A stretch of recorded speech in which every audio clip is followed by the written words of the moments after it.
تعلیم الاسلام کا پہلا حصہ۔ سوال: تم کون ہو؟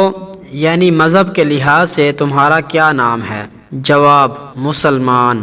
سوال: مسلمانوں کے مذہب کا نام کیا ہے؟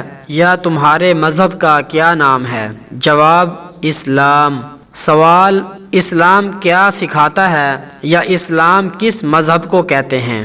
جواب: اسلام یہ سکھاتا ہے کہ خدا ایک ہے، بندگی کے لائق وہی ہے، اور حضرت محمد صلی اللہ علیہ وسلم خدا تعالیٰ کے بندے اور رسول ہیں، اور قرآن شریف خدا تعالیٰ کی کتاب ہے۔ اسلام سچا دین ہے، دنیا اور آخرت کی تمام بھلائیاں اور نیک باتیں اسلام سکھاتا ہے۔ سوال: اسلام کا کلمہ کیا ہے؟ جواب: اسلام کا کلمہ یہ ہے: لا الہ الا اللہ محمد الرسول اللہ۔ ترجمہ: اللہ کے سوا کوئی عبادت کے لائق نہیں، محمد صلی اللہ علیہ وسلم اللہ کے رسول ہیں۔ اس کلمے کو کلمہ طیبہ اور کلمہ توحید بھی کہتے ہیں۔ سوال: کلمہ شہادت کیا ہے؟